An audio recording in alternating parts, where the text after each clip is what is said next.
After last week's performance around Spa-Francorchamps, we are still P1 in the Drivers' Championship, but the pressure is starting to get pretty apparent in the top 5. This week, we're racing around Canada, Circuit Gilles-Villeneuve, and it's a very tough track, especially on the track limits.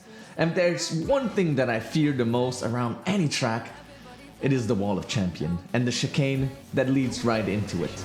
Oh my... And it's a P4! Oh no! Big DNF! Massive crash! That is a... And off we go for qualifying around Canada. Circuit Gilles-Villeneuve. I was decently confident going into qualifying. However, like I said, PSGL is at such an odd time for me.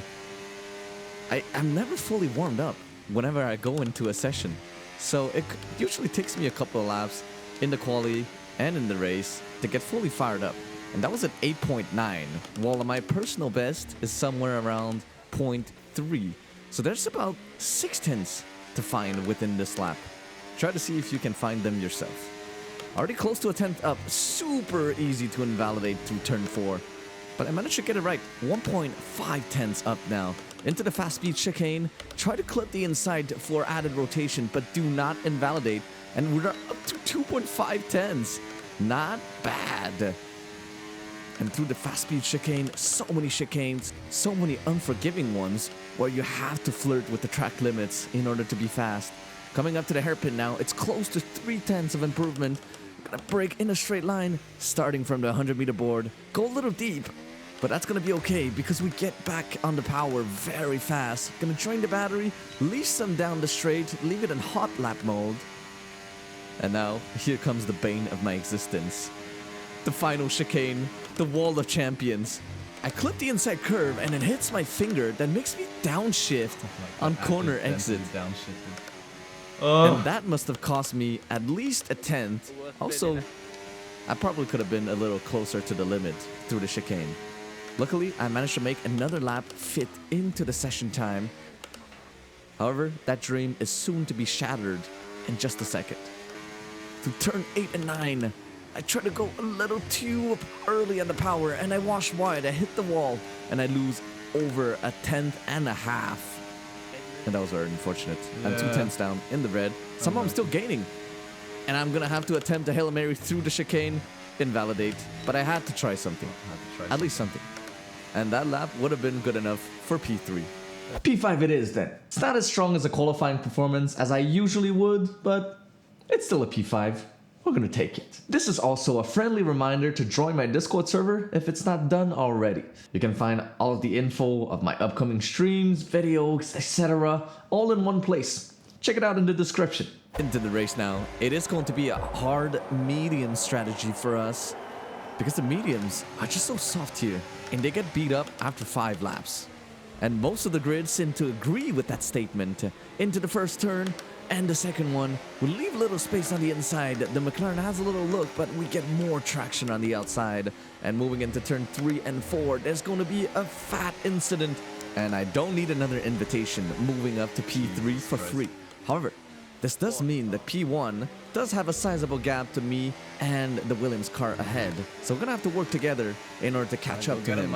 Well, mostly Williams is going to have to work hard because he's on the mediums. And he's the only one attempting a medium hard strategy in the top 5. And I'm content just following him around for now, because the hards will soon become the tire to be on, and that's when we're gonna strike. For now, I'm just gonna sit back, use the DRS, manage my battery, and let him use his faster tires to catch up to the Red Bull. Not even 2 laps later, he's already caught up and used DRS to pass him. And I had to use a considerable amount of battery just to stay with him. However, that does not last long, because as early as lap 4, we're already on the back of him, and he's not pulling away as steadily anymore. However, the McLaren behind is thinking about going for a move, and I use the battery to defend against them. I hold the inside line. We're approaching the fast speed chicane really fast. Who's going to be the bravest? He's not going to try anything, not this early in the race. On lap 6 now, you can see that the Red Bull is even closer to the Williams car now. And just by the way he's postured, just like when you look at somebody's body language, he wants to get past. And I have to set up my exit here so I can follow him because I do not want to sit behind the medium runner who is going to struggle any minute now in the middle sector. Into turn 1, I go around the outside, leave a little bit of room on the inside, rub a little bit of tires, but the outside line is going to turn into the inside again, and we move up to P2. Not even a lap later, I move up to P1, wiggling a little bit to let him know that I wish to work together with him so we can maximize our stint. But I get my first warning going through the fast speed chicane out of the wall of champions. That is not good. Into the same lap, a safety car comes out, and this creates a very complicated situation. Do I box? Do I not?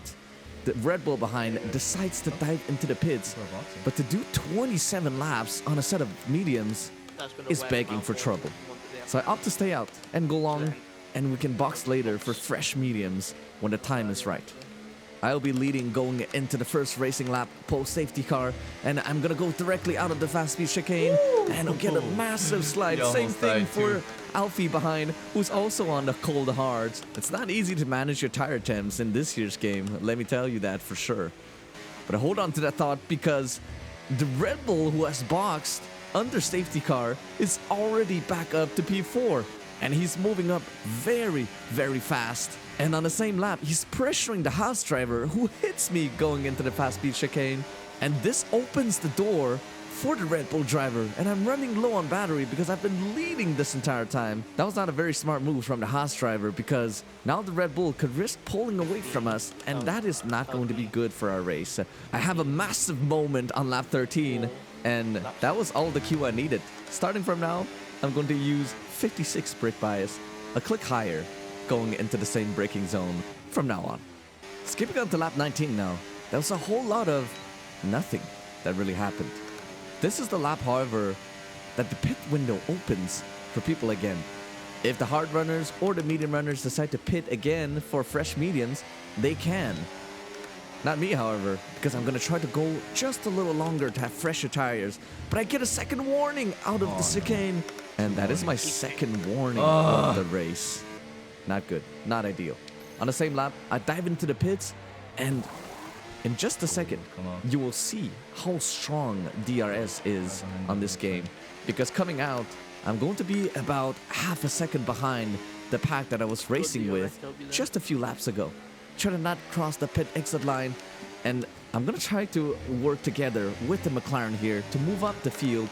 However, there's a Ferrari driver who I believe is on a very old medium, so we have to go for the move right away, elbows out, and I'm gonna have to work really, really hard to get back into the DRS, which is not going to be an easy task because I am running low. Less than 40% remain when I cross this corner. I had to burn quite a bit on the main straight, and even on the next lap, I'm not able to get back within the DRS. So I thought, you know what? Fine. Go for it, McLaren. Go for the overtake. Whatever you do, just drag us back towards the train, please. And he does. But he also leaves me in the dust because I'm running on fumes here. So even though he got past, I did not have enough pace to stay with him. And I get another penalty, which is going to be my third one. And that's going to add up to a 3-second penalty. On lap 28, however, I do catch up to the train, but I believe I might have pitted just a lap too late. Instead of working with the leader to catch back up to P1, who's driving on the hards about a full sector ahead of us, I've just been stuck behind this train with people on older tires than me, and this is just not ideal. But like I said, that's just racing sometimes. And on to lap 29, I'm going to try to force something here, try to make something happen, because there's not that many racing laps left, and I'd like to, ideally, get to the front of this pack. And you can just see 1 or 2 laps of tire difference, what it could make on the behavior of the car. Because Canada is such a difficult track that eats away at your rear tires, the balance of the car shifts dramatically as you drive, making the car want to oversteer a lot on corner exits. However, with my fresher tires, I get a much better exit, and I'm gonna go on the attack here down the inside, and I brake just a little bit later. Careful not to hit the kick car ahead. Use the inside line, the superior traction, I leave a little bit of space on the outside, and that's a move complete. up to P5 we go. Same thing here onto lap 31 now, right behind the kick car who has a massive moment through the chicane, and it opens the door for me, and I do not need another invitation. Back up to P4 now, and I'm gonna have to chase down the Red Bull car to do the same thing to him. And on the exit of lap 32, out of turn 2, the Red Bull has a massive slide. And 3 corners later, not even, he has a massive moment on the exit. He dies. Free position? Don't mind me if I do. Up to P3 now. However, P2 has 0 penalties to his name, and this is going to be difficult. I believe this is where my charge leads me and where I'm going to take my risk. However, I'm still going to try to win it on track. A little bit of sliding, a little bit of correction coming out of the corner. My tires are starting to fall off a cliff as well. But remember, the McLaren, he's boxed on the same lap as me, so it's going to all come down to driver difference, the tire management throughout the stint, and of course, raw talent. Who is going to be able to tame their car on this last lap and bring it across the finish line first? Into Sector 2 now, this exit is going to be crucial because I want to be as close as possible to him, approaching the hairpin, the final straight, where I'm going to attempt the final overtaking move, and I get a much better exit compared to him. I believe I'm on slightly higher wings. To turn 9, the fast speed chicane, one last time, he has a massive snap on the exit. Maybe the pressure is getting to him, and I don't want to overtake him, not yet. Wait for the right opportunity, the right time, set up the exit, beautiful late apex, and we get back on the power, give it absolutely everything we got, dump everything, DRS flaps wide open, and I'm going to tuck into the slipstream, move down the inside, and it's going to be a clean move, way ahead of the chicane, as we drive past the wall of champions one last time, use the DRS once again, activate overtake, across the line. It is going to be P2 on track, but after in-game penalties, it is going to be P3. We get a decent heap of points. It is still going to be a podium finish, but something was just amiss today. I could not fight for the win. And it did not help that I had a 3-second penalty. And P2 has managed to close the gap up to me in the Drivers' Championship ever so slightly. So I'm gonna have to work even harder and get ready for next week's race around Qatar. Stay tuned. This is Formula Kai signing off, and I'll see you very soon. Bye bye.